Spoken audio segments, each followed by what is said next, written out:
आज भी यहाँ के लोग बेरोजगार हैं। जिस उद्देश्य से उत्तराखंड राज्य बनाया गया था, 42 शहादतें गई हैं उसके लिए, तो मतलब वो सब व्यर्थ गई हैं। सूर्य चंद्र आते जाते करते तुझको निष्दिन प्रणाम, हे उत्तराखंड तुझको प्रणाम। बहुत ही जोर शोर से यहाँ पर उत्तराखंड के लिए विकास की बातें की गई, लेकिन उस तरीके का विकास नहीं हो पाया। छुट्टी वाले दिन दुकानें खुल रही हैं, नहीं खुल रही हैं, कोई नियम धर्म रहा नहीं है। तो जो है जिसकी जो मर्जी आती है, 10 का सामान वो 50 में बेच रहे, 100 में बेचे, कोई कुछ। उत्तर भारत के कई खूबसूरत राज्यों में से एक उत्तराखंड भी है, जिसे अक्सर अपनी लुभावनी प्राकृतिक सुंदरता और आध्यात्मिक महत्व के कारण देवताओं की भूमि भी कहा जाता है। राजस्थी हिमालय पर्वतों में बसा उत्तराखंड विविध परिदृश्य, समृद्ध संस्कृति, विरासत और प्राचुर प्राकृतिक संशोधन के लिए मशहूर है। हर साल उत्तराखंड 9 नवंबर को अपना स्थापना दिवस मनाता है। बता दें कि इसी दिन उत्तर प्रदेश से अलग होकर उत्तराखंड एक अलग राज्य बना था। इस राज्य के गठन के लिए कई सालों तक आंदोलन चला, जिसमें 42 लोगों ने अपनी जान तक गंवा दी थी। उन वीर शहीदों के बलिदान के पश्चात ही 9 नवंबर 2000 को 27वें राज्य के रूप में उत्तराखंड का निर्माण किया गया। सन 2000 से 2006 तक इसे उत्तरांचल के नाम से भी जाना जाता था।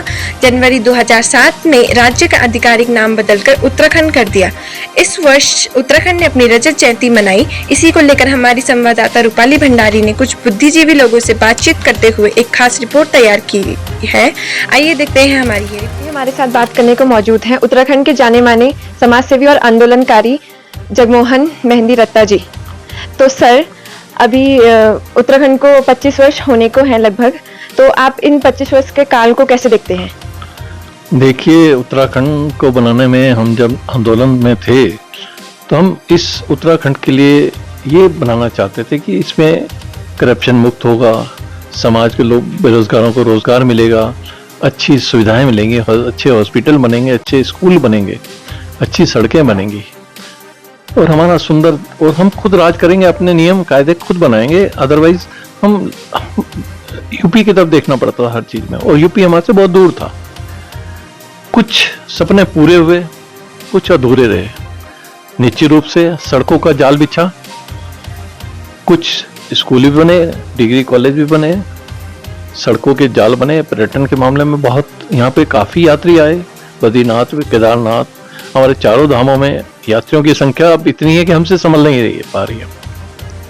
लेकिन दूसरी तरफ अगर हम देखें तो भ्रष्टाचार, जो हमारे नेता लोग थे, उन्होंने विकास की जगह अपना विकास ज्यादा समझा और सड़कों के जाल बिछे, 4 धाम यात्रा, लेकिन उसका जो सिस्टमेटिक था वो उस तरीके से उसका नहीं हुआ।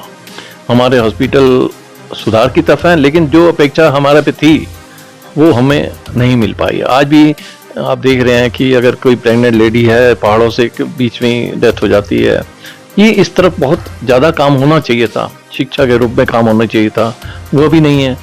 अभी हमारे साथ मौजूद हैं उत्तराखंड के हितों के बारे में लगातार चिंतन करने वाली और उत्तराखंड प्रेमी उत्तरापंत बहुगुणा जी।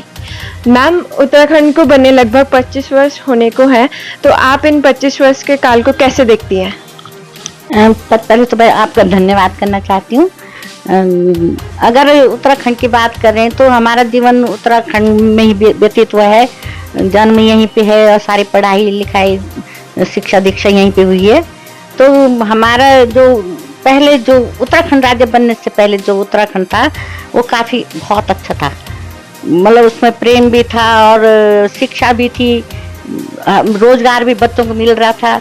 लेकिन जब से उत्तराखंड बना है तो हम मतलब स्थिति एकदम विपरीत सी हो गई है। जिस उद्देश्य से उत्तराखंड राज्य बनाया गया था, 42 शहादतें गई हैं उसके लिए, तो मतलब वो सब व्यर्थ गई हैं।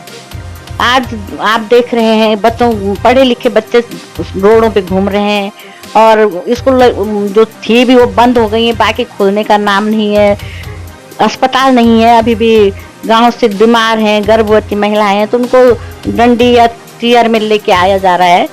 तो मतलब ये सबको देखने के लिए उत्तराखंड राज्य नहीं बनाया था। आदमी शिक्षा लेता है इसलिए कि मैं आगे प्रगति करूं, और इसीलिए राज्य भी बना हो या कोई भी घर हो बनाया जाता है कि हम उन्नति करें, हमारा विकास हो। लेकिन सब उसके विपरीत है। मतलब काफी दुख होता है देख के स्थिति को। अब हमारे साथ मौजूद हैं देश के सुप्रसिद्ध गीतकार, साहित्यकार और मूर्तिकार ज्ञानेंद्र कुमार जी। तो सर, उत्तराखंड को बने लगभग 25 वर्ष होने को है। इन 25 वर्ष के काल को आप कैसे देखते हैं? आपका प्रश्न आज के संदर्भ में बहुत जायज है, क्योंकि अभी हाल में ही 9/2000 में हमने वर्षगांठ मनाई। जब मैं देहरादून में पहली बार आया था, तब मैंने देखा था कि क्यों ना यहाँ पर मुझे अगर कोई जॉब मिल जाए या कोई स्थान मिल जाए तो मैं यहाँ पर बैठ करके अपनी साधना कर सकूं। और बिल्कुल वैसा ही हुआ, प्रकृति ने मेरा बड़ा साथ दिया और मुझे वन अनुसंधान संस्थान में कला का पद मिला, जिसका काम था विश्व भर में वन अनुसंधान को सही रूप में समाज के समक्ष रखना। तो जब मैं आया तो बड़ा सुंदर वातावरण था, बड़ा आनंदमय वातावरण था। लोग साइकिलों में दफ्तर जाते थे, साइकिलें इधर से उधर चलती थी, कोई संकट किसी तरीके का महसूस नहीं होता था। धीरे धीरे देश ने तो प्रगति करनी है, ये तो हमें मानना पड़ेगा, उसको हम नहीं रोक सकते। लेकिन प्रगति के साथ साथ जो कुछ भी डेवलपमेंट्स हुए उसमें बहुत कुछ अच्छाइयाँ हुई, थोड़ी बहुत खामियां भी रह गई। उन खामियों पर भी हम ध्यान दें अगर, तो हमें लगेगा कि हमने कुछ चीज़ें खोई हैं और बहुत कुछ पाया भी है। क्योंकि अगर हम समय के साथ नहीं चलते तब भी हम पीछे रह जाएंगे। तो आज मैंने ये नोट किया है, ये मैंने अनुभव किया है कि आज जो प्रगति हुई है इन 24 वर्षों में, पूरे अपना यौवन भी इसने देख लिया और अभी ये आगे को बढ़ता चला जा रहा है प्रांत हमारा, और निश्चित ही ये भविष्य में और भी ज़्यादा अपना सुंदर और आकर्षक रूप दिखाएगा। मेरे विचार से हम जो कुछ भी प्रगति के पथ पर चलें, आगे बढ़ें, हम ये ध्यान रखें नेचर को कम से कम डिस्टर्ब करें और उसके साथ तालमेल मिला करके आगे बढ़ें। हे उत्तराखंड तुझको प्रणाम, शत शत प्रणाम, शत शत प्रणाम। शांत सौम्य दीप्तमान है रूप तुम्हारा, मौन तपस्वी अजर अमर करता उजियाला। सूर्य चंद्र आते जाते करते तुझको निष्दिन प्रणाम, हे उत्तराखंड तुझको प्रणाम। अब हमारे साथ मौजूद हैं डीएवीपीजी कॉलेज के पूर्व रीडर, कवि, साहित्यकार और cartoonist doctor Laxmikant Tripathi ji. Sir, Uttarakhand को बने लगभग 25 वर्ष होने को है। आप इन 25 वर्ष के काल को कैसे देखते हैं?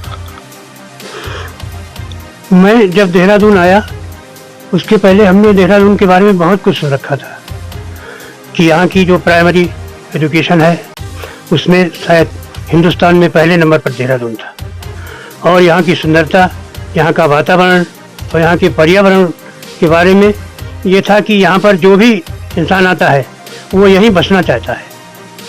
मैं जब 1973 में डीएवी कॉलेज ज्वाइन किया तो हमारे कुछ साथी थे जिन्होंने एक ही साथ डीएवी कॉलेज में ज्वाइन किया था। हम लोग आपस में मित्र भी थे और एक तरीके से एक ही कानपुर से आए हुए थे। तो जब भी हम लोगों का पीरियड ख़त्म हो जाते थे तब हम सभी लोग जो है किसी न किसी क्षेत्र में निकल जाते थे एक साथ। कभी मसूरी निकल गए, कभी राजपुर निकल गए। तब हमने देखा था कि देहरादून शहर कम और देहरादून के बीच में लीची के बगीचे थे, बड़े बड़े प्लाट थे जिनमें कृषि होती थी, और ऐसा मालूम ही नहीं पड़ता था कि ये कोई शहर है। जिस तरीके से हमने कानपुर को देखा था उसको देखते हुए यह हमें बहुत ही अच्छा लगता था। और उसके साथ ही हमने ये देखा कि यहाँ पर प्राइमरी एजुकेशन जो है बच्चों के लिए वो बहुत ही बढ़िया है। आजकल जो हम देखते हैं कि राजधानी बनने के बाद देहरादून में इतनी जनसंख्या बढ़ गई कि हर जगह जो है प्रदूषण भी बढ़ा है, उसके साथ साथ यानी कारखाने भी बड़े हैं, स्कूल भी बड़े हैं, और उस समय एक भी फ्लाईओवर नहीं था देहरादून में। राजधानी बनने के बाद कई फ्लाईओवर बन गए, उनके साथ ही साथ नदियों में पुल बन गए, और देहरादून का विकास तो हुआ है लेकिन उसके साथ साथ जो सड़कों किनारे वृक्ष थे वो साफ कर दिए गए, वो काट दिए गए, जिससे वातावरण पर बहुत ही गलत असर पड़ा है। आजकल जो हम देखते हैं कि यहाँ पर जिसमें उत्तराखंड का आंदोलन चल रहा था उस समय बहुत ही जोर शोर से यहाँ पर उत्तराखंड के लिए विकास की बातें की गई, लेकिन उस तरीके का विकास नहीं हो पाया। अब हमारे साथ मौजूद हैं देश के जाने माने समाज सेवी, विभिन्न राष्ट्रीय सम्मानों से सम्मानित जगदीश बावला जी। तो सर, उत्तराखंड को बने लगभग 25 वर्ष होने को हैं। इन 25 वर्ष के काल को आप कैसे देखते हैं? जहाँ तक आपने मुझसे पूछा है तो एक सामान्य नागरिक होने के नाते मतलब मुझको कोई अच्छा नहीं लगा, क्योंकि जिस अपेक्षा से हम लोगों ने ये उत्तराखंड राज्य का आंदोलन चला और हम सोचते थे कि राज्य बनेगा तो राज्य बनने के बाद हमारा सब कुछ होगा, हम लोग राज्य के करीब होंगे, शासन प्रशासन के करीब रहेंगे, लेकिन करीब रहना तो बहुत दूर की, पहले जितना सामान्य कार्य हमारे सब हो जाया करते थे वो नहीं हो पाते और बहुत दूरी हो गई। मतलब उस जमाने में मैंने देखा कि जो है मुख्यमंत्री से आपको मिलना हो, डीएम से मिलना हो, एसपी से मिलना हो, इन लोगों का क्या होता था, अपना कुछ एक समय होता था आम जनमानस के लिए, आम जनता के लिए कार्य करते थे और उनका ये होता प्राथमिकता जो होती थी आम जनमानस के लिए होती थी, उनकी समस्याएं सुनने के लिए पहले समय होता था, बाकी कार्यों के लिए बायगन। लेकिन वर्तमान में राज्य 25 साल पूरे होने जा रहे हैं, लेकिन 25 साल होने के साथ साथ मैं बताऊं कि आदमी आम जो समाज का व्यक्ति है वो शासन से प्रशासन से बहुत ज़्यादा दूर हो गया है। मुख्यमंत्री से आप नहीं मिल सकते, जिलाधिकारी से आप नहीं मिल सकते, आपने एसपी से आप नहीं मिल सकते, और उसके साथ साथ जो है कि जो उस समय का वातावरण था आज से 25 साल पहले का, उस तरह का वातावरण जो है बिल्कुल रहा ही नहीं है। और जिस तरह से उस जमाने में लोग बताते थे कि हिंदुस्तान का हर बड़ा व्यक्ति, हर बड़ा कलाकार, हर बड़ा साहित्यकार, हर बड़ा व्यक्ति जो सोचता था कि मैं सेवानिवृत्ति के उपरांत देहरादून में जाके बसूं, तो उस समय का जो वातावरण था तो बिल्कुल ही समाप्त हो चुका है। जहाँ तक पेड़ों का सवाल है, उस जमाने में जो लीची के बगीचे होते थे और चाय चीनी चूने के लिए ये जाना जाता था, और हर बड़ा आदमी, उस बड़े आदमियों में ऐसे भी लोगों के नाम ले सकता हूँ जो कि अंतर्राष्ट्रीय ख्याति प्राप्त लोग थे और उनकी इच्छा होती थी कि हम देहरादून में आके बसें। लेकिन उस समय के वातावरण में आज के वातावरण में जमीन आसमान का फर्क है। जो उम्मीदें लोगों को थी आम समाज को कि राज्य बनने के बाद हम समाज शासन प्रशासन के करीब रहेंगे और कुछ ना कुछ अच्छा होगा, लेकिन वो अच्छा ना होकर के मैं समझता हूँ बिल्कुल विपरीत हुआ है। ऐसा नहीं है, वैसे कुछ थोड़ा बहुत जो हुआ है, आईटी पार्क बना है, दून यूनिवर्सिटी बनी है, दून लाइब्रेरी बनी है और इस तरह से कुछ काम हुए हैं, लेकिन वो काम बिल्कुल नगण्य है, ना के बराबर है। जो होना चाहिए था वो नहीं हो सकता। आज की स्थिति में अगर मैं बात करूं आपसे, आम जनमानस लड़कों से बात करूं, बच्चों से बात करूं, पुराने लोगों से बात करूं, उस दौरान क्या होता था कि मार्केट जो है मैं हर चीज का रेट जो है एक सीमित होता था और जहां भी आप जाएंगे लगभग वही रेट आपको मिलेगा। आज की स्थिति में क्या है कि आज एक दुकान में आप जाइए, वही चीज आपको 5 रुपए की मिलेगी और दूसरी रोड पे चले जाइए, वही चीज आपको 10 रुपए की मिलेगी, कोई पूछने वाला नहीं है। तो जैसा कि आपने हमारी रिपोर्ट में देखा कि बुद्धिजीवी लोगों ने हमें उत्तराखंड के बारे में अपना अनुभव बताया और उसी अनुभव में उनकी भावनाएं भी छुपी थी। ऐसे में जन उजाला आशा करता है कि सरकार सभी की भावनाओं के अनुरूप ही उत्तराखंड में विकास योजनाओं का संचालन करे। अगर आपको हमारी वीडियो अच्छी लगी हो तो लाइक, शेयर, सब्सक्राइब करें। वीडियो देखने के लिए आप सभी का धन्यवाद।